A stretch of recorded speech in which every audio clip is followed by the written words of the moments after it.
Hello and welcome to episode 1 of I Didn't Play It, a show dedicated to recap video game storylines and plot threads across the entire industry, which you may or may not have played before. If you're here, chances are there's either been an announcement of a game, new or old, getting a remake, reboot, or long since overdue sequel that you're hoping to catch up on any juicy details that could be necessary going forward. Or your curiosity simply got the better of you, wanting to add that much more wisdom to your ever-growing stash of video game trivia. What better way to kick things off than with one of Sega's most prolific but still unappreciated series, Phantasy Star, the humble turn-based RPG from the Master System that later went on to become the company's MMO juggernaut. Grab your laser shield, ceramic sword, and talking cats, because this is I Didn't Play It, Phantasy Star 1.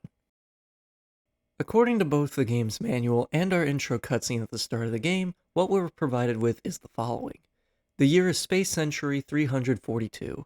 The three-planet Algo system, located deep in the Andromeda Galaxy, is under the democratic rule of King Lazic. Life was good as he provided everything his people could want. Space travel had been discovered 200 years earlier, and deep space shuttles had allowed the colonization of Motavia and Deseris, the other planets of the Algo system. But slowly, over time, things began to change. It started with a new religion, which was rumored to have come from another galaxy. The dark priests of this religion, never seen by any mortal, promised immortality to all who joined, proclaiming you would live forever. King Lazic was getting old, and the idea of living forever appealed to him, so he became the first to join. Then, it was downhill from there as he began to change. First, he donned a threatening suit of armor tailored by the Dark Priest himself. The armor looked evil and corrupt. Then, that's how Lazic began to rule his people. Outrageous taxes became a burden on everyone. Business on all three planets shut down and entire towns fell into decay. There was no way for the people to make any money. As time passed and people suffered, horrible creatures began to stalk all three worlds. When the dead started to come back to life, the people feared the worst and guessed the truth. Through black magic, Lazic had become an evil tyrant. But on the upside, where there is evil, there is also always good. Brave individuals began to rally in secret against Lazic. His robo-cops, however, weren't having any of that. They were ruthless hunters and dedicated to stopping members of the resistance, one of which was Nero, a spaceport worker from Kamenet, the central town of Palma. Long ago, his father had disappeared trying to learn Lazic's evil secrets. Now, the robot cops had crushed Nero as well, publicly beating him in the town square. Before he died, he passed his short sword and his quest to his younger sister Alice, our hero. He tells her to find a brave warrior named Odin. Alice raises the sword to the sky and vows vengeance for her brother's death. Though, in-game, she's much more subtle about this proclamation as the robot cops are nearby, but apparently are completely unbothered to ensure Nero's influence couldn't impact any pedestrians, as they go back to their posts minding their business shortly thereafter. In fact, when approached, they actually seem to vouch for Alice's safety, urging her to stay within the city limits, as the monsters patrolling the lands otherwise are very dangerous. And as anyone who's played Phantasy Star 1 knows, early game is one of the hardest moments simply because after each fight for a while, you're more than likely running back to town to fully heal for free each time. Moving on, gathering her bearings as she sets out on her quest, Alice interacts with the townsfolk of Kamenet, first stopping by the home of Nero's friend, Nekase, who not only keeps in the loop of local gossip, but points Alice in the right direction when she needs help, and hands her a Laconian pot upon her arriving, claiming it belonged to Nero and may serve useful on her travels. He then tells Alice the hero that Nero referred to, Odin, lives in a town nearby called Shion. She then makes a stop to one of her other neighbors' houses, Suelo, who empathizes with Alice's grief before offering her to heal her wounds anytime she comes back, making her the equivalent of the closest thing we'll ever get to a Pokemon Center the entire game. Upon making her way to the neighboring town of Shion, Alice can't seem to find Odin anywhere. Asking around town turns up some information, however, as the town folks claim Odin had set off to fight Medusa, and Odin had been accompanied by a talking animal. Further investigation reveals Odin had at some point sold this talking animal in Paseo. Intrigued, Alice begins to look into this talking animal she keeps hearing about.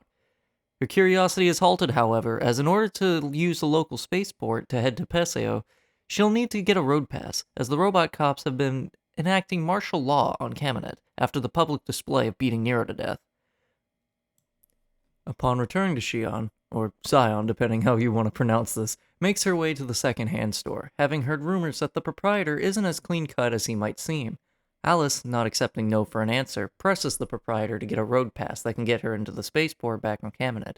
Whether out of fear or mental exhaustion, Alice is eventually given the road pass she was hoping for. Upon returning home, she uses the road pass to get inside and quickly snagging herself a proper passport inside the spaceport, and is now off to Paseo. Upon arriving at the planet Montavia so she can land in Paseo, she notices, unlike Palma, which bore lush green fields, blue seas, and so forth, Montavia is a desert littered with oversized sandworms waiting for prey to fall in their mouths. The good news is, however, the governor of this place isn't chummy with King Lazic. Alice is made aware if she wants an audience with him, she's gonna need to present him with a present as a gift. Upon reaching the marketplace, Alice finds a shopkeeper boastfully claiming to have a rare creature that he'd want $1 billion for, or in the case of Phantasy Star, Meseta. Not one to waste anyone's time, the shopkeeper's or herself, she begins to go about her business. The shopkeeper stops everything, however, as he notices the Laconian pot that Nessake gave her. He asks for a trade, this animal for the pot. Alice accepts the offer and welcomes a fuzzy new friend to her team, as we're introduced to our second member, Meow. Curious, Alice asks Meow if he knows anything about Odin's whereabouts. Meow is almost immediately distressed by Odin's name, telling Alice that he was turned to stone by Medusa, and the blue vial around his neck is the cure. He then admits he can't actually open it himself, hence why he's parted ways with Odin. Alice, likely holding back any cat puns coming to mind, takes Meow onto the ship, and the duo returns to Palma once again to find Odin. Meow leads Alice back into Medusa's cave where he left Odin, likely stopping by the local hardware store in Caminid, picking up some flares, as it's pitch black in Medusa's cave. The duo make their way deeper into the cavern as they eventually stumble upon Odin's body, turned to stone. Alice reaches down to take the vial from Meow's neck and splashes it onto Odin. Almost immediately, the spell is broken as Odin breaks through his stony exterior. Thankful for his rescue, Alice formally introduces herself. Odin joins Alice's cause. Curious, she asks Odin why he even bothers with killing Medusa. Odin then explains she holds a mystic axe that he wants. He then explains he'll need to find a compass somewhere else in the cave before they can find her. The trio then head off to achieve just that, a compass gained and a snake woman defeated, without much fanfare. The compass gives them the ability to find their way through a forest nearby, as without it they'd be lost themselves. Doing so, they reach the town of IDPI. Not much happens here other than Odin using the time to update his arsenal, although the party does learn of a dungeon key from the town elder that's hidden somewhere in a warehouse not far from Caminid. Hilariously, the warehouse is practically next door to Alice's house. Not only this, if any player blindly interacting with this game is trying to get to this key early, unless they interact with the town elder of IDPI, this chest just simply doesn't spawn, so you would think the entire building was worthless. As a quick side note, the dungeon key in particular is primarily a typical gameplay item the player will hold on to in order to open specific doors within dungeons for the rest of the game, thus its overall story significance is not really the focus here. Moving on, with the dungeon key in tow, the heroes make their way north, reaching Naula Cave. Exploring, the heroes find a shop tucked away inside. The shopkeeper apologizes for his awkward choice in business settlement, but lets the party know he's selling shortcakes for 1,000 Meseta. The heroes buy one, realizing that this would make the perfect gift for the governor of Montavia. Upon returning to Montavia, the party make their way to a tunnel and are stopped by a robot cop asking them to provide their intended gift for the governor. Accepting the shortcake without question, the robot cop heads in, so too do our heroes. The governor tells our heroes he's aware of their plan to kill Lazic, and he admires their bravery. He then tells them in Mahara Cave, an esper named Noah lives there. He hands the party a letter of induction and tells them he's confident they'll succeed and return one day. Before sending them on their way, he offers Alice and her friends a night stay. While they slept, Alice had a terrible dream of fighting what's known as a succubus. Regardless of how well or terribly this fight goes, Alex awakens from this dream. The governor wishes her good luck one more time and sends her and her friends on their way. The party makes their way across the sands to find Mahara Cave. Inside the center, on the bottom floor, the party encounters Noah. Initially, Noah chastises Alice and her friends as he claims to be in the midst of training that isn't to be interrupted. Alice maintains her composure and introduces herself properly, handing him the letter of introduction that the governor gave them. Upon reading it, Noah understands his duty. He must embark with Alice to protect the planets of the Algos system from evil. He then informs Alice they need to head to Gothic Forest back on Palma and find Dr. Leveno. There's a manhole at the back of Palma Spaceport they can use for passage, and with Noah in tow, we finally have our 4 heroes. Upon their arrival, they learn Dr. Laveno has been sent to Triada Prison, south of town. Trekking their way across some thickets and mountainsides, they shortly find the good doctor. Initially, he shoos Alice and friends away, but once again not taking no for an answer, Alice presses the issue further, explaining they need a ship to explore the rest of the Algo galaxy. The doctor once again shoos them away, claiming he won't take on the responsibility of the project. The third time, however, the doctor suggests they make a deal if Alice is that determined to get this done. Upon agreeing, Dr. Laveno sets off for Gothic. Being reunited back at Gothic, the doctor asks Alice and friends to find his assistant, suggesting he must be somewhere around. And true to his word, his assistant is hiding out in the passage Alice had used to get to Gothic in the first place that connects to the spaceport, just beaten ever so slightly off the main track. When the doctor and his assistant are reunited, the doctor then tells Alice and friends that he has one more assistant he needs help finding, a little robot named Hapsby. Upon finding Hapsby, he's long since seen better days and isn't functional anymore. The party is later informed polymaterial is said to only be sold in Avion and could be capable of fixing him. Making their way to Avion, they learn that there's a mad doctor that's in town, performing wicked experiments on the animals. When confronted, the doctor asks Alice and her friends to hand over Meow. Should the player accept this request, Meow will be killed. However, the player bluntly having Alice tell the doctor no, he then declares he's going to kill anyone that stands in his way as a fight ensues. The party strikes him down. Alice can't help but notice as they leave, the Laconian pot she pawned off for Meow back on Matavia found itself sitting among the doctor's belongings. She happily takes it back. Upon return to Haspy, he thanks the heroes for finding him and fixing him, claiming to be capable of driving the spaceship that Dr. Laveno is building for them. After assembling his staff and thanking Alice for her efforts, the doctor asks for a fee as he continues working. Once again, Alice and friends repeatedly check in. By the third time they do so, the doctor finally proclaims the spaceship is done and ready to go, simply naming it the Laveno. With this in hand, the team is now able to explore the rest of the solar system. First thing on the list the party does is head back to Matavia, but this time landing close to the town of Uzo. While there, they learn a variety of gossip, primarily that one of the citizens of the town has abandoned their hovercraft, basically speedboats, but very much sci-fi. He tells the party it's back on Palma, abandoned in Bortover, assuming it to be broken. The party takes quick note of this, as this is something they can make use of later for their escapades. They buy themselves a Land Rover while they're in town. Basically, giant cars with drills strapped to the front that help them get where they need to be. Heading to Casbah Cave, they encounter a blue dragon. They slay the beast and claim an amber eye from its corpse. Claiming their spoils, they head back to Palma. Not long into arriving on Bortevo, they rummage through the garbage and uncover the hovercraft. In the town of Lore, the party is made aware of Lamera trees, which are said to grow in the Altiplano Plateau on the planet of Desirus. Now in ownership of a hovercraft, the party make their way over to Tarzamal Cave, back on Batavia, as they can bring their various vehicles aboard the Laveno with them. A secluded home just by the shoreline houses Noah's master, Tarzamal. Without the use of the hovercraft, the party has no hope of reaching him. Upon seeing Tarzamal, he notices Noah is ready for his final test before he can take down Lazik. He fights him in a one-on-one battle, and upon Noah being victorious, he hands Noah the freight mantle. Alice and friends now head back into space, this time heading for Skur, on Desirus. Unlike Palma being covered in grasslands and oceans, or Matavia being an extended, inhospitable desert, Desirus is a land of snow and icy mountains, yet life still manages to find a way to sustain itself here. The Altiplano Plateau they seek is said to be the top of a mountain where the snow is soft. So soft, in fact, it's said to be impossible to reach on foot.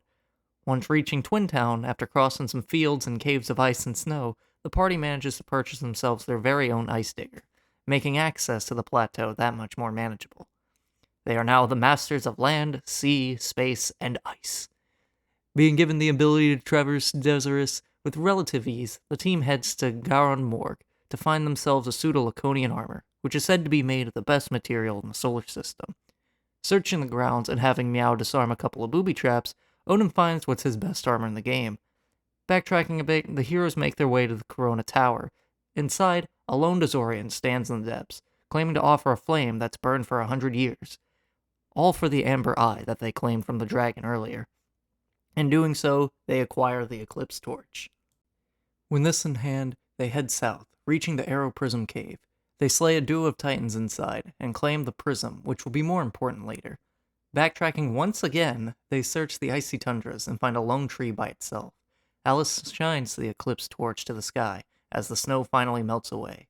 Acknowledging it's the Lamera tree she heard of earlier, she claims the nut of Lemuria and places it in the Laconian pot she's been bringing with her this entire time. Returning to Palma, they head to, and say it with me folks, Bea Malaya Prison. Noah, whose magic has increased considerably since the adventure began, is able to open the sealed doors blocking the way.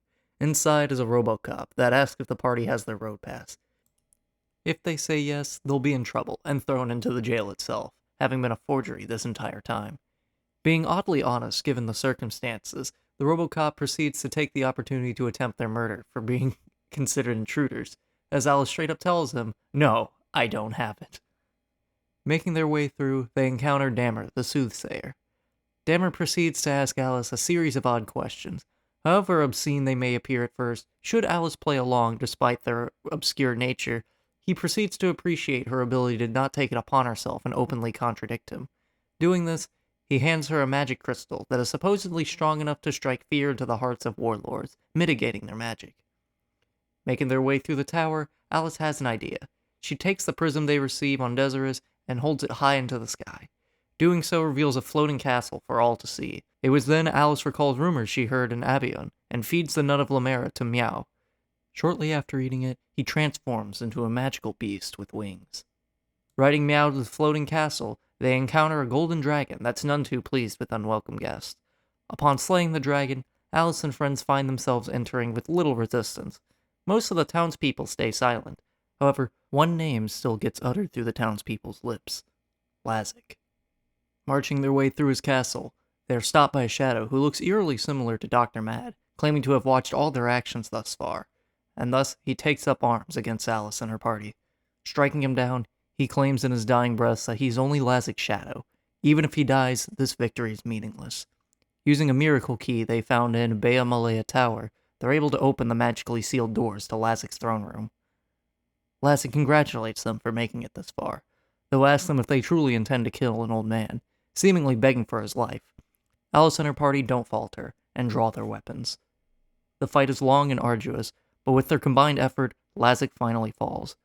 Alice, having accomplished her mission, gains a sense of peace, knowing that Nero is probably smiling down on her from the afterlife. With that in mind, they head back to Matavio to speak to the governor of Paseo. Upon arriving at his house, hoping to bring him the good news, they notice it's empty. Before they can explore much, they fall through a trapdoor to the basement. As they navigate the corridors, they find themselves further and further into a sprawling labyrinth, making their way into the deepest trenches. The party then finds themselves in a dark room, and without warning, the monster that Alice dreamed of fighting is now before them in its true form, Dark Falls. The beast fights with all of its being as the party musters their combined strength once again, and together, Dark Falls is defeated. It's then revealed the governor had been possessed by Dark Falls. Had Alice and her friends been even a moment later on their arrival, the entire world would have perished. He thanks Alice from the bottom of his heart before revealing Alice's father was once actually the king of the Algo system. The Dark Castle has been destroyed, and Lazik is no more. He then asks her if she wishes to ascend the throne and become the Algo system's queen. Upon her approval, the governor then vows to assist her in any way he can. That, my friends, is the story to Phantasy Start 1. If you're still listening, thank you so much for watching, and if you have any suggestions for what game we should cover in a future episode, let me know in the comments below. I'm 32X, and I'll see you in the next episode.